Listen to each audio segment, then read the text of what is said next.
So the third pillar of CIA tried is availability. Availability ensure that information is available when needed. System need to be available for normal business use and normal business hours. Example of attack on availability, we can call it denial of service attack. Then we have two kind of a denial of attack. We have single denial of attack and also distributed denial of service attack,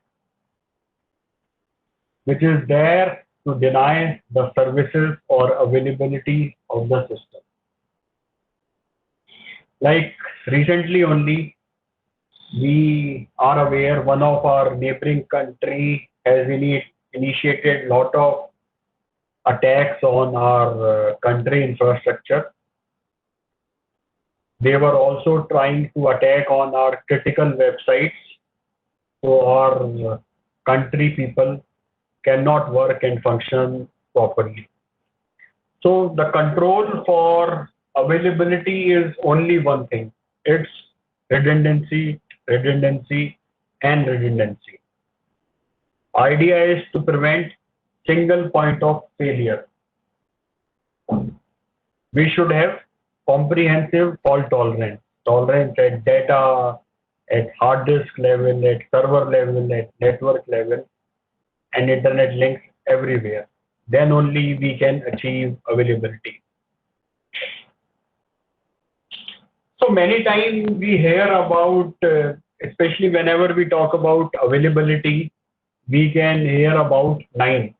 I need three nine, I need four nine, 5 6 7 9. So what does it mean? Most of the time it's a curiosity within our mind. What does it mean? So especially when we are talking about three nines, we have a downtime of 8.76 hour in a year. If customer is asking you or your requirement or your management say, we want to keep this web application at four nines, that means within a year you can have a downtime of 52.56 minutes. Similarly, in the case of 7 nines, the bottom one, we will have a downtime of 3.15 seconds. Especially many times we sign the SLA with our internet service provider. They say we will give you 5 9, 6 9, or 7 9. So just see how many nines they are providing. So at least they are keeping some buffer for internet link unavailability. I thought to share with you. Especially uh, since recently only, in recent time, I can hear about 11 9 from a vendor which is called AWS. Especially their S3 storage, they have different option in storage. Their S3 storage solution, they give the durability of stage, durability of data storage at 11 nines, which means a single data loss can happen in 10 million years. Single data loss. It's huge. I thought to share with you. So whenever we talk about CIA in company, especially in our boardroom, many times we have conflict between different business unit people. Some say we need confidentiality is more important. Some say integrity, or some say availability is more important. I think one approach could be to disconnect all our internet links, and we can say we have achieved confidentiality and integrity, but somehow we are hampering the availability as well as functioning of the company. So as a information security officer or as an tech person, we have to guide our management, our business people to create a balance among three of them. We should understand entire information security we are building for a business so business can work properly. Business can get profit. Information security should not hamper the mission of a business. Rather, it should complement a business. So let's put the security, entire information security, which is relevant to business, extra. If we add lot of security, typically in as per my example also, real life example also, some organizations put so much security control within their network. It's really tough for user firstly to log in and to function properly. Over the time, I found they have to revert back those changes or the security settings which they have implemented in their network. So as an information security person, we should complement business with our security. So business can get benefit. So we have a wonderful concept of DAD. So what is DAD? It is just opposite of our CIA. It's disclosure, alteration, and destruction. Disclosure is unauthorized release of information. Alteration is unauthorized modification of the data. And destruction is making system or data unavailable so user cannot work. While the order of individual component of CIA acronym sometimes change, similarly DAD will also change.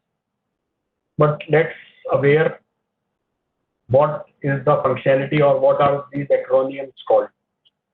It's important from exam point of view since you can find questions around this.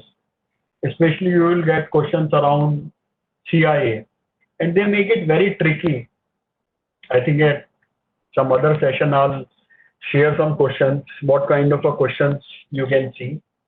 These are very complicated questions which these people give in the exam. It's not a normal question, is difficult. So here we have AAA.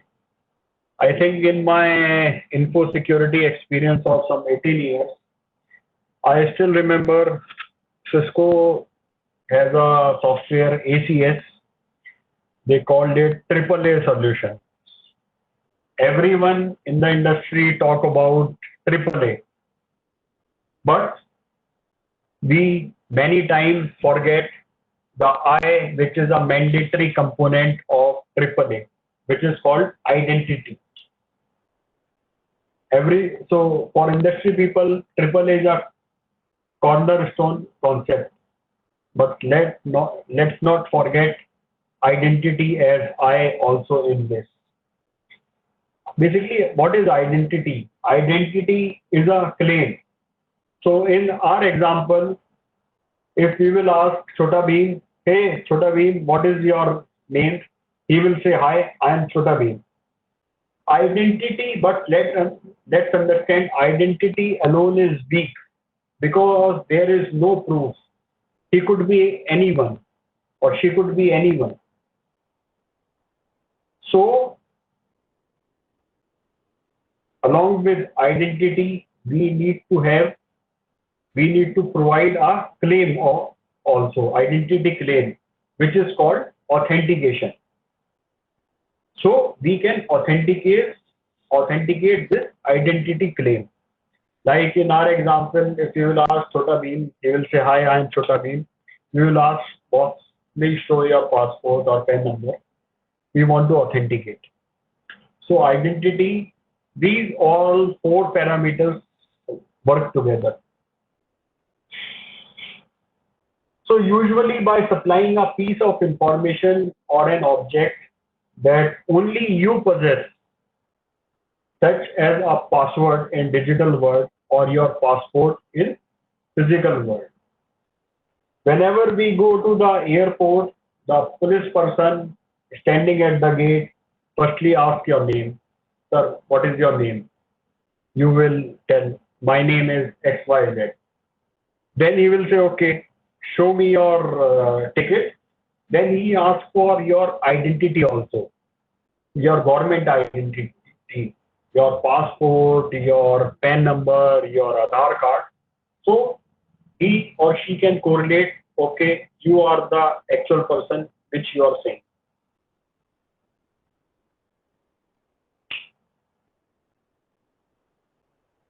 So let's move forward. Here we have identity and authentication. Here we can see the relationship between identity and authentication. So here is the email portal which our Chota Beam trying to log in, and the domain name could be chotabeam.com. He simply type his username, which could be cbeam in the user box. This is his identity on the system. Again, as I have already said, identification alone is weak. It requires additional proof, which is called authentication. So Chota Beam then type his password also, which could be XYZ, to prove his identity. Once both are authenticated, he can simply log in. Also, identity within an organization, identity should be unique. So if we have two employees with the same name of Chota Bheem and their username is also cbeam, this will hamper accountability. You cannot distinguish which person has done which activity. So somehow the identity has to be unique. The username has to be unique in order to provide accountability. So security awareness should be conducted within the organization to educate users about this risk. Then we have authentication and authorization. Authorization describes the action that you can perform on a system once you have been identified and authenticated. Then only you company can authorize you for your certain actions. Action could be read, write, or execute any file or program. So let's assume if you are a CIO of a company with some access to human resource database, you may be authorized to view your data as well as perhaps some of your employee data also, but you will not be authorized to view the salary slip of your CEO. That's called authorization. Accountability, let's understand. Accountability hold user accountable for their actions. Accountability will be coming in next slide. This is typically done by logging and analyzing user audited data. So we have a very old saying that enforcing accountability helps keep honest person honest. So if we don't have accountability, it's the old saying that we will have very less honest person who are accessing the data. So here, let's understand, authentication can exist without authorization. So you can authenticate a person and can allow entire access to that person, or can deny entire access to the person. Authentication is not dependent on authorization, but authorization always require authentication. It could be an exam question which you can receive. Then we have accounting, which includes what all you have done.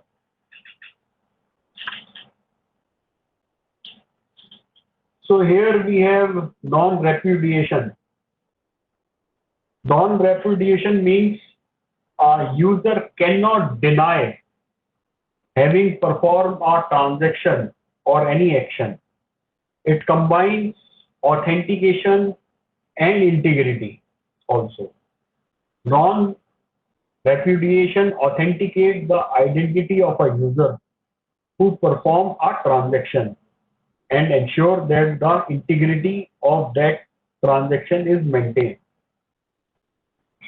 So you must have both authentication and integrity to have non-repudiation. Non-repudiation could be many times in friends we text them something. Later on say, boss, मैंने तो नहीं किया. My younger sister or my younger brother has typed it something to you. It's called non-repudiation. You have performed some action and later on you are saying, I haven't done it. So for this, in order to maintain this, you should have authentication as well as integrity.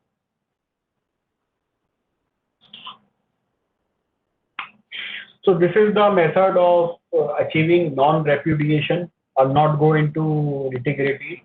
We just cover this in some other domain. It's basically using a digital signature in case of our emails. Through digital signature, we maintain non-repudiation.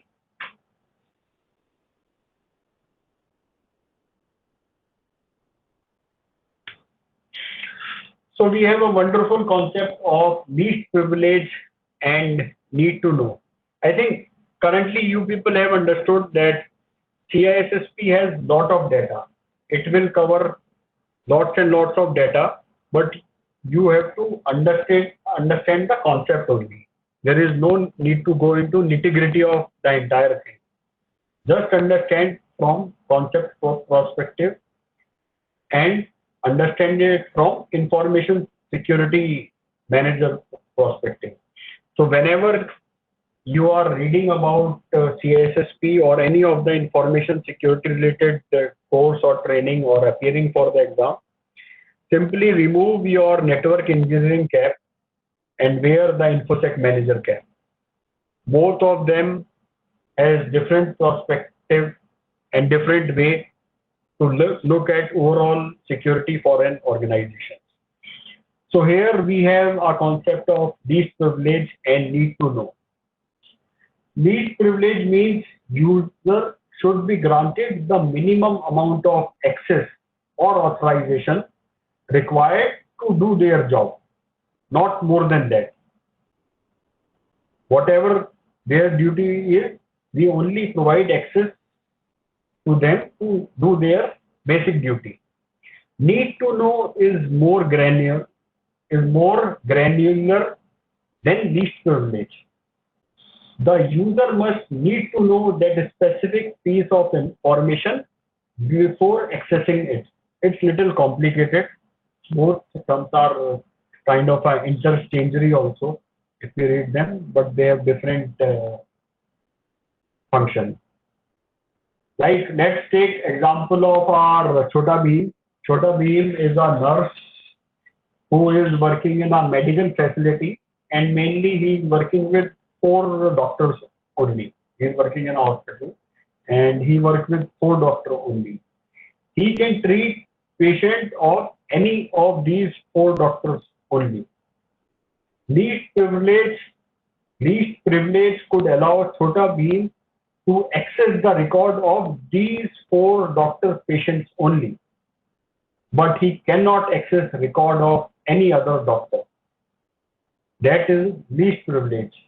If we correlate it within our IT terminology, in IT, let's assume you are into HR, so need to know will authorize you with the journal HR related data only.